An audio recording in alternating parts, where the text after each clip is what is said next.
അസ്സലാമു അലൈക്കും വറഹ്മത്തുള്ളാഹി വബറകാത്ത്. അൽഹംദുലില്ലാഹി റബ്ബിൽ ആലമീൻ വസ്സലാത്തു വസ്സലാമു അലാ അഷ്റഫിൽ അംബിയാഇ വൽ മുർസലീൻ വഅലാ ആലിഹി വസഹ്ബിഹി അജ്മഈൻ. ബഹുമാന്യരായ സഹോദരന്മാരെ, നമ്മുടെ ദഅവാ സമിതി ചെയർമാൻ PN അബ്ദുൽ ലത്തീഫ് മദനി ബൈലക്സ് മെസഞ്ചറിൽ MICR ക്ലാസ് റൂമിൽ മൈക്കെടുത്ത് ചില പരാമർശങ്ങൾ ഏതാനും ദിവസങ്ങൾക്ക് മുമ്പ് നടത്തിയതായി ശ്രദ്ധയിൽപ്പെട്ടു. അതിൽ സക്കരിയ സലാഹി ജംഇയ്യത്തുൽ ഉലമയുടെ മീറ്റിങ്ങിലും അതുപോലെ തന്നെ പ്രസ്തുത നേതാവിൻ്റെ നേതൃത്വത്തിൽ മദീനത്തുൽ ഉലൂം അറബിക് കോളേജിൽ വെച്ച് നടത്തിയ ഒരു 10 അംഗ സമിതി മീറ്റിങ്ങിലും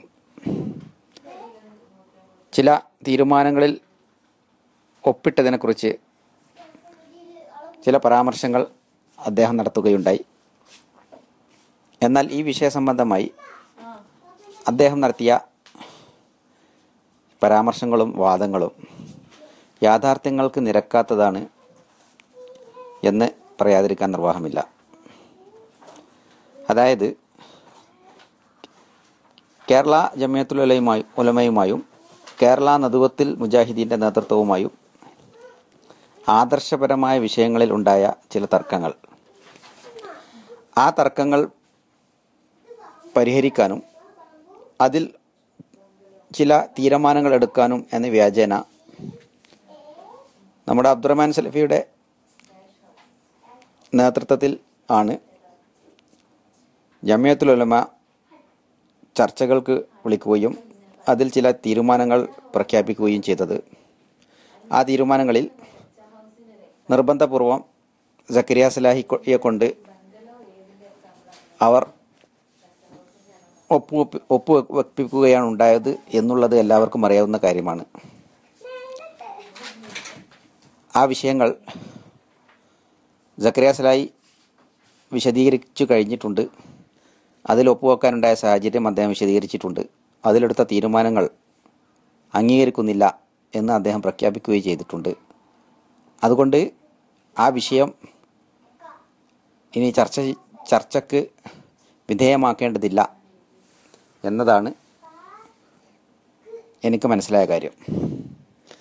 എന്നാൽ അതിൻ്റെ ശേഷം 2011 ജൂൺ മാസത്തിലാണ് PN അബ്ദുൽ ലത്തീഫ് മദനിയുടെയും അദ്ദേഹത്തിൻ്റെ സന്തത സഹചാരി കുഞ്ഞു മുഹമ്മദ് മദനി പറപ്പൂരിൻ്റെയും നേതൃത്വത്തിൽ പുളിക്കൽ മദീനത്തുൽ ഉലൂം അറബിക് കോളേജിൽ റുഖ്യ ശർഇയ്യ സംബന്ധിച്ച് ചില തീരുമാനങ്ങൾ എടുക്കാൻ ഒരു 10 അംഗ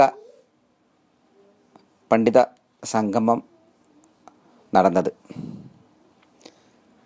ആ യോഗത്തിലും നമ്മുടെ അബ്ദുറഹ്മാൻ സലഫിയും ഹനീഫ് കായക്കൊടിയും അടക്കമുള്ള KNM നേതാക്കൾ പങ്കെടുത്തിട്ടുണ്ട്. അതേപോലെ തന്നെ സക്കരിയ സലാഹി, അബൂബക്കർ സലഫി പോലെയുള്ള പണ്ഡിതന്മാരും അതിൽ പങ്കെടുത്തിട്ടുണ്ട്. ഇവിടെ KNMൻ്റെയും ജംഇയ്യത്തുൽ ഉലമയുടെയും നിലപാടുകൾ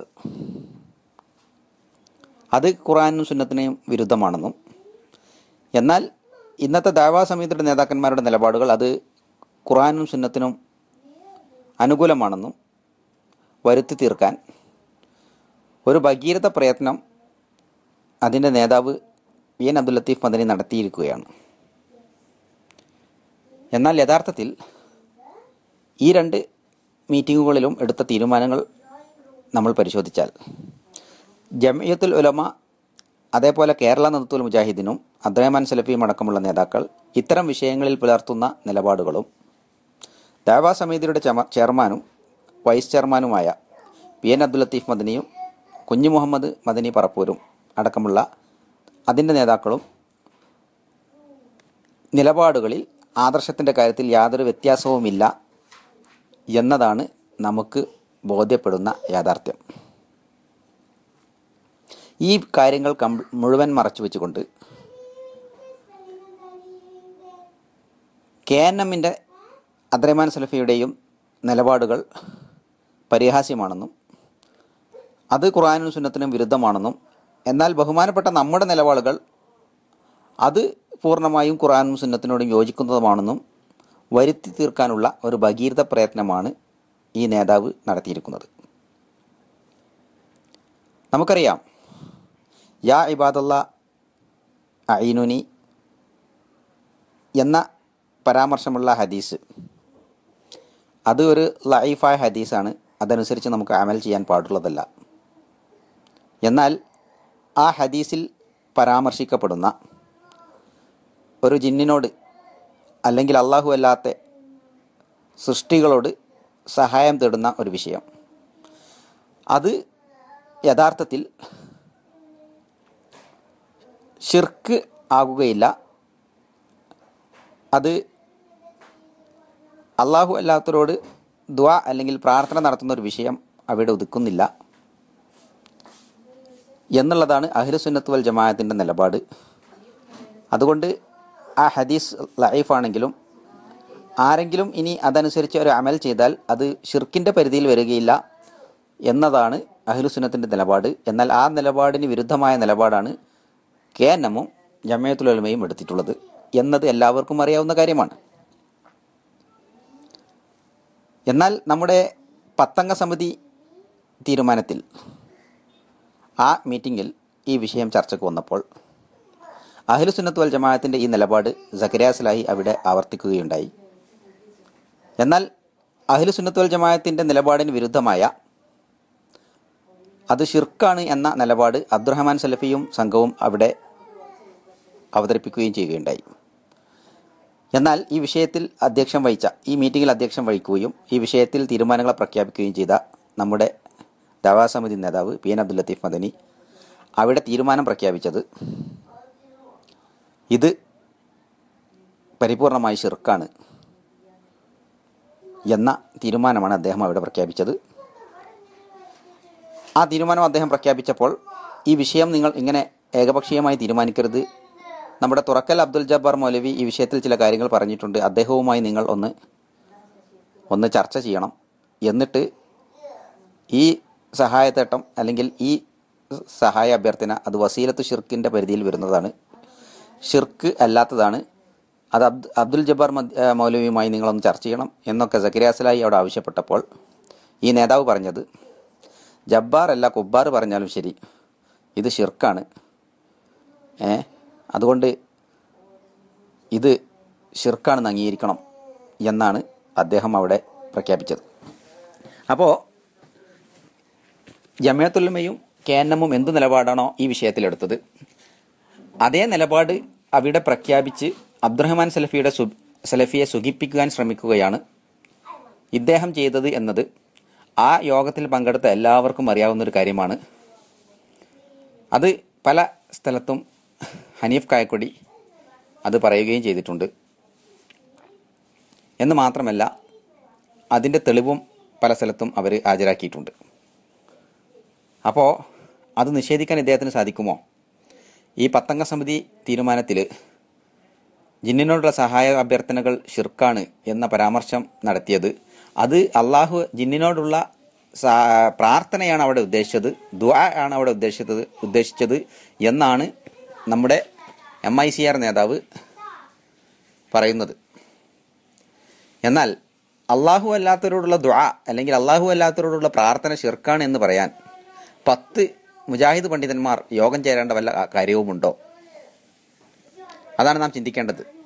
അപ്പോൾ ഇത്ര കാലം 2011 വരെ ഇസ്ലാഹി പ്രവർത്തനം നടത്തിയിട്ട് അള്ളാഹു അല്ലാത്തവരോടുള്ള പ്രാർത്ഥന ഷിർക്കാണ് എന്ന് ഇവർക്ക് ഇനിയും മനസ്സിലായിട്ടില്ലേ? അപ്പോഴാണോ ഇവർക്കത് മനസ്സിലായത്?